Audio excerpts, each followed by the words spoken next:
I was Nick Fuentes, I wouldn't consider Tucker Carlson an enemy. He gave you a good look in the interview. Sure, he threw you under the bus a couple times in other interviews, but I mean, let's be real. That interview got you a lot of exposure, and he's kind of laid off you since you kind of went in on him and his dad and having CIA connections. Trust me, he laid off on you after that one.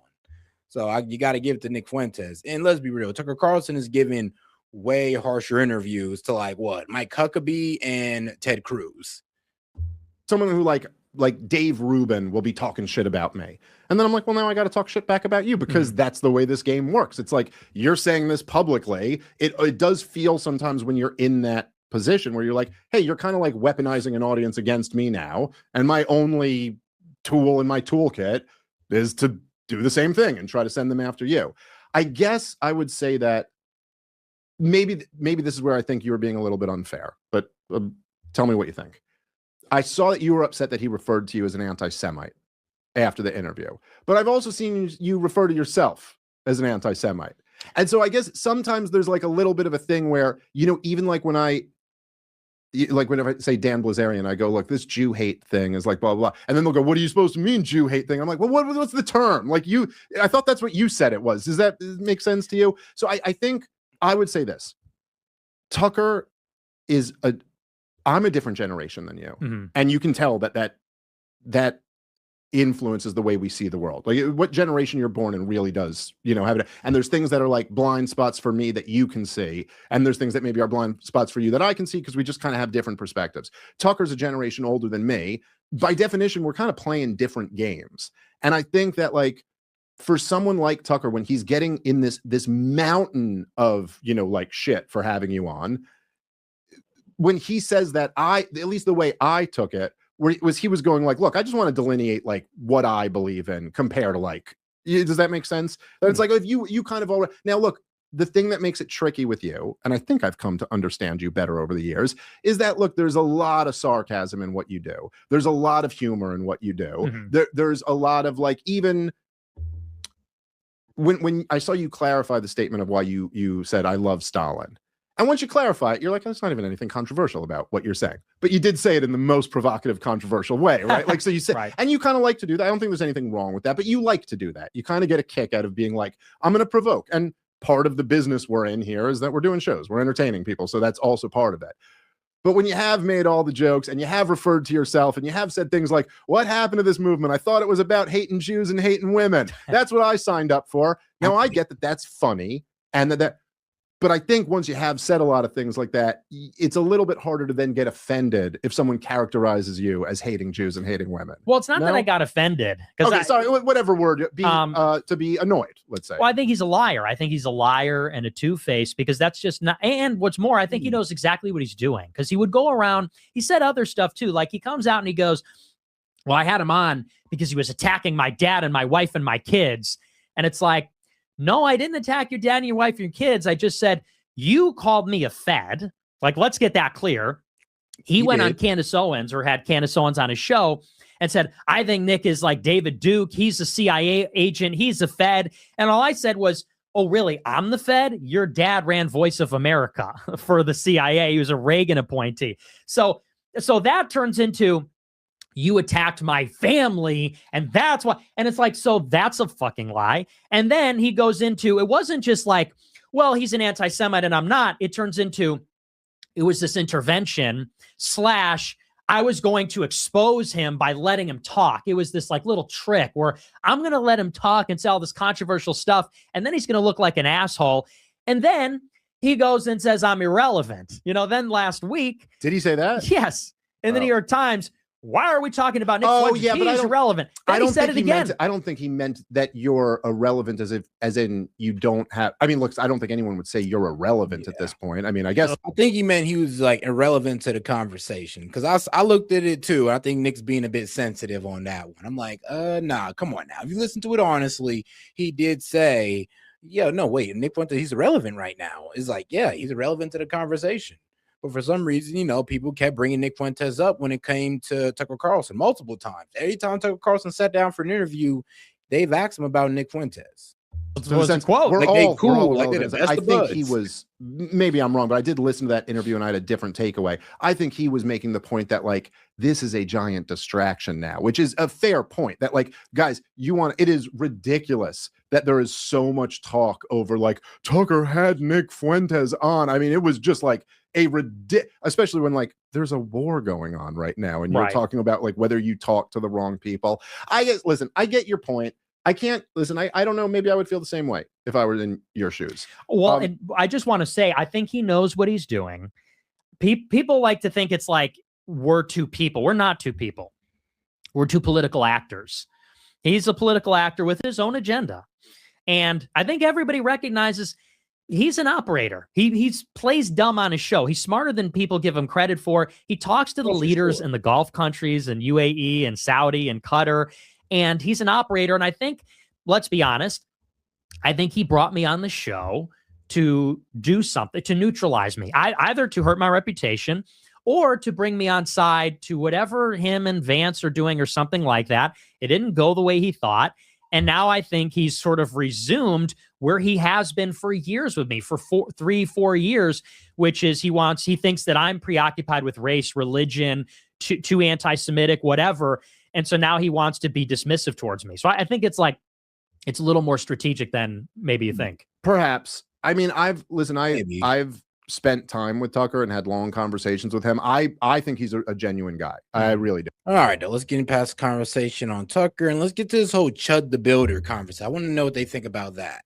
No, CHUD the Builder, guy going around antagonizing black people by calling them the N-word, or they'd set them up for a crazy conversation on, hey, walk up to a black person and be like, hey, you believe in freedom of speech? Like, yeah, I believe in freedom of speech. All right, then what do you think about me saying nigger? And then, usually it's going to escalate from there, or the guy just walks away. You would hope that the guy would just walk away, but it usually escalates. So I will say this. Yeah.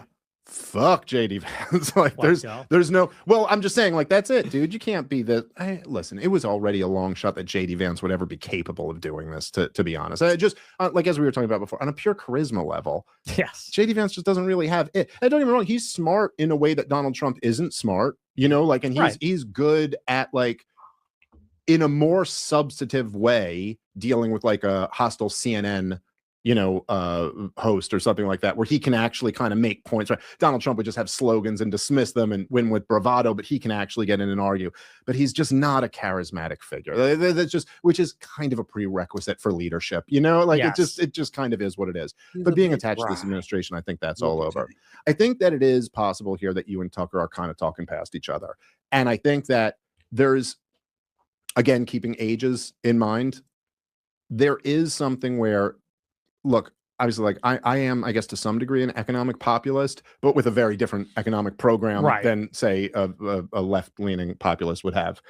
I think that there is a real point to be made, that the regime doesn't like focusing on economic realities.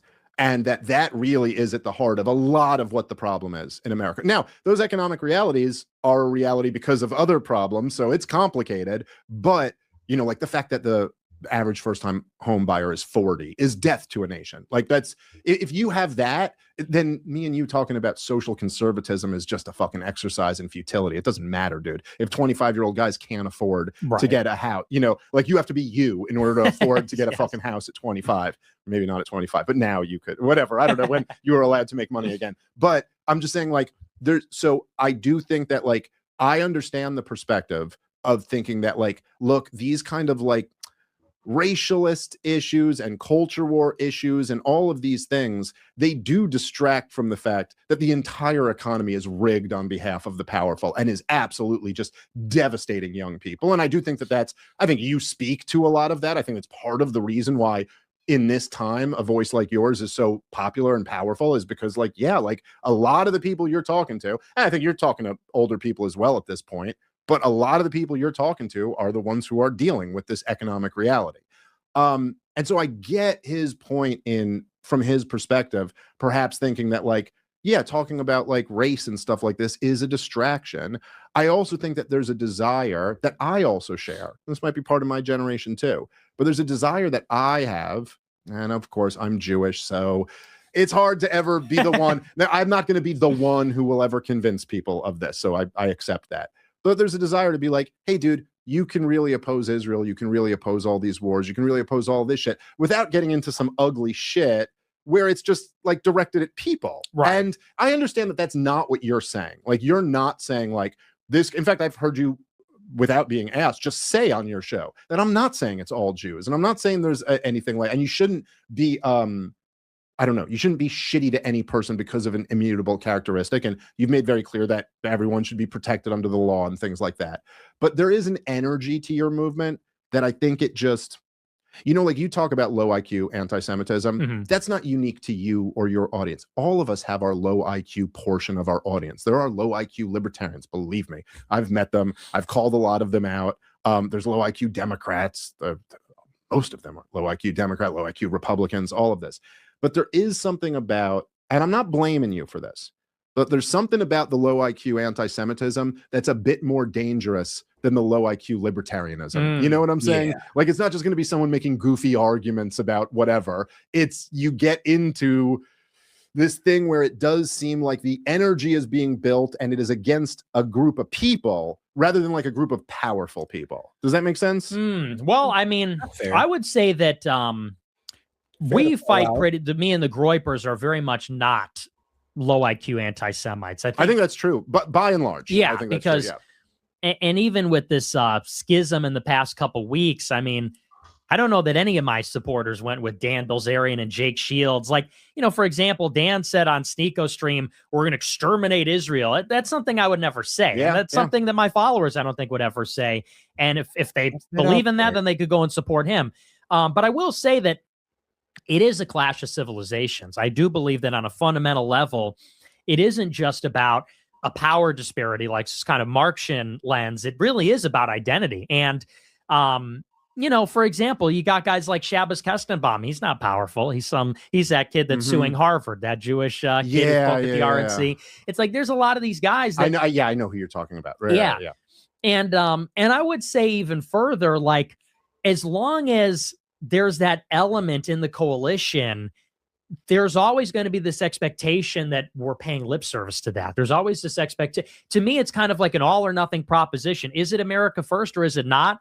And in any case, I don't know that it's even, I don't know what the danger is. I haven't seen any Groypers go out and do anything. No, I guess, listen, I'm not trying to, overall, I think the Groypers have been very fair to me over the years. You know what I mean? And so like my feeling about, generally speaking, is like, yeah, generally like they're cool. I mean, the group is a huge group at this point, so it's impossible to like completely characterize, all of them. I guess it would just be like, well, I know I saw listen, I don't know. I just don't understand. Again, this is my age. Like, there's some things where I feel like someone like you, I kind of like, okay, I'm kind of interested in you. I recognize that you're important and you're smart. And I'm kind of like, okay, let me kind of figure, out where you're coming from. But then like, I see guys like, okay, I can't remember his name. But the guy who, the looks maxing clavicular. Yeah, I'm like, I don't understand how this is real. Like, I just can't even wrap my head around like this actually exists. It's not made by AI. You're telling me this is and then but okay, so yeah, the whole look maxing wave is crazy and highly dangerous. Not everybody can be clavicular and stay so disciplined to the regimen to the point where they don't fuck themselves up. I mean, that's a problem about look maxing, the whole breaking your jawline and all that crazy stuff, abuse of supplements. Yeah, I mean, I get the need to, max yourself out, get to your ultimate potential, but can't you just do that through exercise and good dieting? Whatever happened to that? That'll help out your bone structure, exercising, working out, and all that good stuff. And I do think curricular preaches that, but let's be real, though. You don't got to break your jaw and work out to, upgrade yourself. You can just take out the breaking your jaw part and just work out. Leaving that aside, that was kind of not the point. But who's the guy, the builder? Bob the Builder? Chud the Builder. I'm sorry, I'm fucking real. I swear to God, I'm not like acting like I don't know. I'm sorry. I'm old and I don't understand this shit.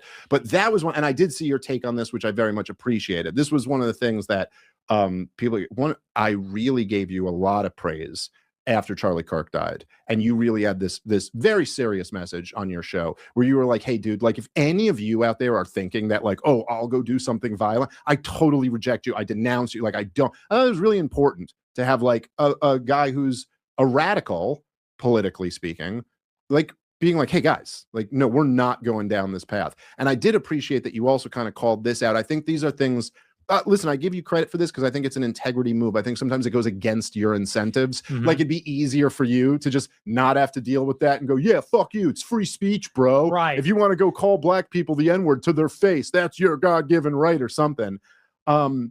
Now, I'm not even commenting on the actual criminal case because my understanding of this is that it wasn't when he was doing a video. It was like some other time, and he didn't actually provoke this guy. I don't know. We'll see. The thing, look, I'm all about free speech, but the problem there is, I mean, freedom of consequence is not promised. Like freedom of persecution is what's promised. Freedom of consequence is not.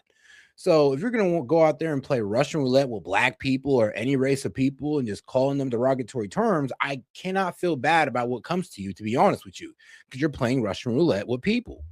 Somebody is going to be that guy, which you're going to find out. You're going to find out that they're not playing with you. It's going to be an F around to find out moment with any race, black people, Asians, Jews, Muslims. You're going to F around and find out. Somebody's not going to take to that too kindly.